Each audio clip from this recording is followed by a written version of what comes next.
Hello, Mr. Smith. Good morning, and thank you for stepping into the Star Studio today. How you Thank feeling? thank you for having me, brother. That's good. We can jump right into it. So, you began your career at BET. What did you learn during your early years there?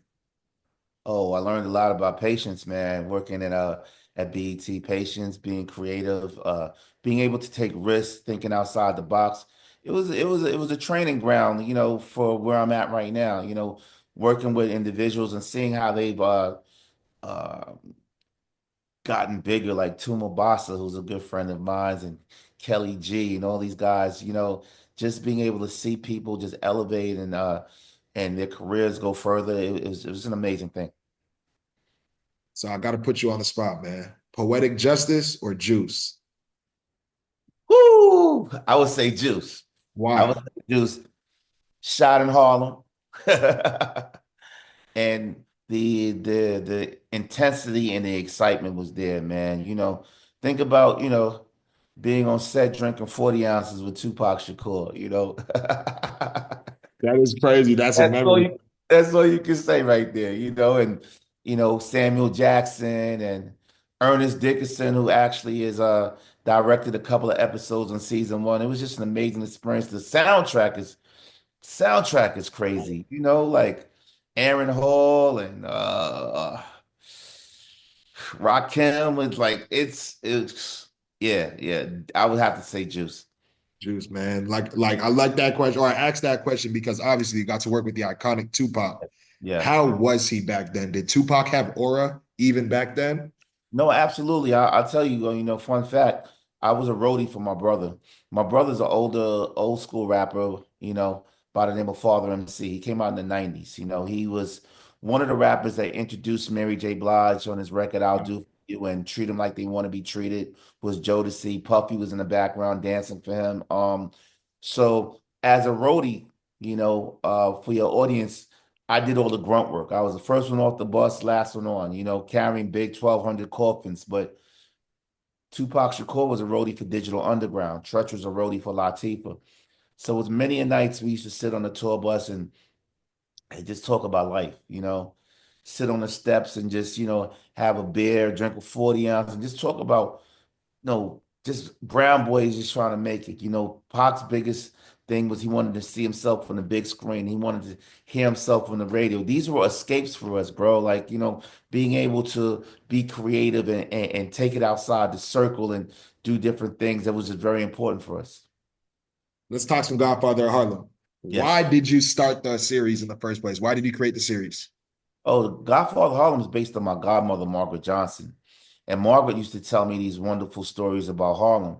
And I made her a promise almost 20 years ago that I would get the true story of who her grandfather was, Ellsworth Raymond Johnson. Not the one you saw in Hoodlum, not the version you saw in the Cotton Club, not the version that you saw in American Gangster, but the real, authentic story of who her grandfather was. And I made her a promise 20 years ago. She died in 2016.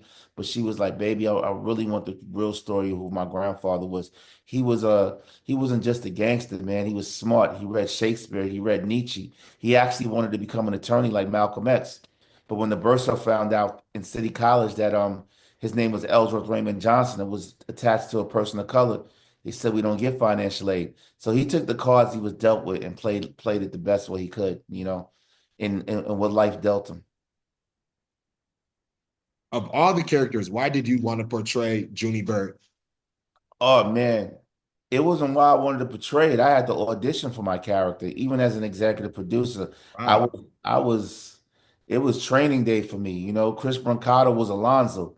You know what I'm saying? From training day. Chris is my showrunner, but yeah, I had to audition. Meredith Tucker and Vicky Thomas were the casting directors. And I remember on day one, I got called back like seven times. And the first day, my character actually evolved and went to a different level because the network and the studios flew in. They said we love the way Markuann looks in camera, and they renegotiated my deal. So it wasn't any type of narcissism. It wasn't any type of nepotism. It was like, man, you got to audition like everybody else. I wasn't trying to call you a narcissist, man. No, no, no, no, no, no. I know you wasn't, but a lot of people feel that, there's a myth out there that, you're an executive producer, you can do this and you can Do do whatever that. you want. Yeah. Yeah, and that's no truth at all to that. I'm the youngest African American executive producer, and yeah, I've been put through the gamut where I had to like really show and prove, because these individuals have been in the game for over 30, 40 years, and this is what they've been doing. So for someone to be so new and so fresh to come out there, I had to show up, show up and show out. Yes, sir. The Pop new out and season, show out. How Kendrick said pop out and show show out. them. You got to pop out and show, you know. Mustard. Nah, sir. The new season introduces one of the greatest American gangsters in history. What about Frank Lucas's story were you most focused and excited about bringing to life? Well, you see Bumpy come home from Alcatraz in 1963, right? So seeing Frank Lucas is like almost going to pre-Bumpy before he came to New York. Bumpy's actually seeing what he been through, taking that bus, trying to know the lay of the land and be the king. You're gonna see heads bumping this season. It's definitely gonna be some tension, I don't know if it's going to be the tension of you're going to like Frank Lucas or you're not going to like Frank Lucas. My character is always watching him side eye, but that's the way that Bumpy actually sees him, as a young, hungry entrepreneur coming up from the South. Why? What about Rome Flynn did you see while shooting, producing, directing this that really excited you about how he brought Frank Lucas to life? I think Rome definitely brings a different audience. We had an older audience with the Godfather of Harlem and bringing that youth and that intensity. And Rome was a dope actor.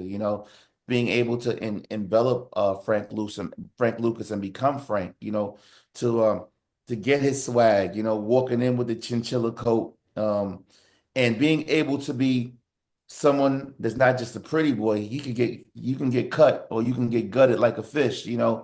Any day, what I'm saying? So I really like what Rome did in bringing that character to life. In the earlier seasons, you focused on one of my favorite American heroes, Malcolm X. Yeah. What does he mean to you? Malcolm X means honesty. He speaks his mind. He's by any means necessary, not settling, going for what he believes in, and with Malcolm X, the Malcolm X character was so powerful, right? We had two Malcolm X's. We had Nigel Thatch and we had Jason Carville, and they both played him so good.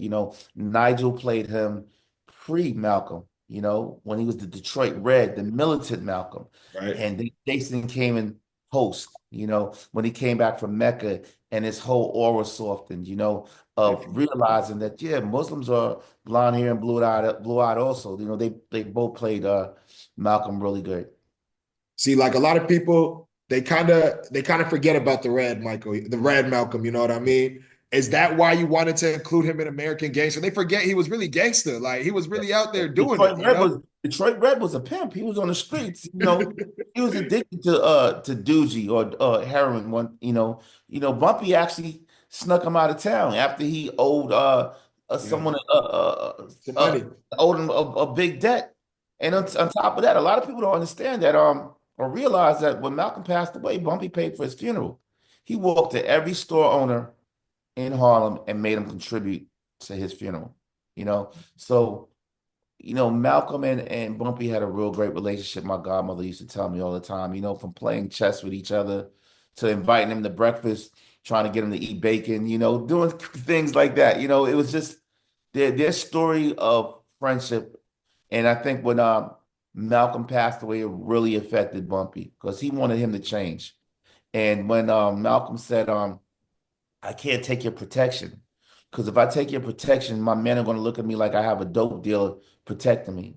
It really hurt him when Malcolm got assassinated. And I guess my last question for you would be, who's like an American gangster? And I don't know, I know there's more seasons coming up, so you don't got to spoil it, but who's like an American gangster that you can't wait to like tell their story? Like you get to tell their story in future seasons. Well, American gangsters are uh, could be a politician. It could be an athlete. Gangsterism doesn't have to be just evil. Like, I have, just to be a gangster. Malcolm X to me was a gangster. Kareem, Absolutely. Kareem Abdul-Jabbar was a gangster. Marion Barry, though, the mayor of DC was a gangster. Walt Frazier was a gangster. So we have these real historical characters out there that's one thing I love. I love to make history cool. KRS once said, entertainment and education is edutainment. So to be able to say, yo, Toby, go Google who Adam Clayton Powell is, or go see if there really was a rocket launcher launch by Che Guevara hitting the UN.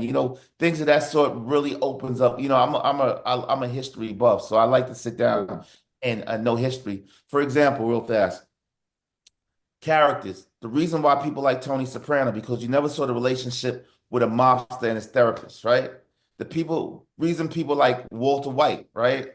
Damn, he's a financial advisor that's doing money laundering for the cartel. Ozark. Or Matty Bird. I mean, that's Matty Bird. I'm sorry. Walter White is Breaking Bad, a chemistry teacher who has a deadly disease and he has to start selling methamphetamines, right? So these characters that are so different that you do see through their POV the world today is just an amazing thing. Man, I just want to say thank you so much for stepping into the Star Studio, Mr. Smith. I would love to see Kareem Abdul-Jabbar. I'm just a sports fan. That would be beautiful to see for real. But Yeah. man, you're doing a great job on the series. I just started it, but I'm loving season one already. So can't wait to Thanks finish a it lot, out. man. See if you can catch up before season three comes out Sunday, man. Yes, sir. All right. Thank you. Thanks a lot, Toby. Thank Thank you. you, guys.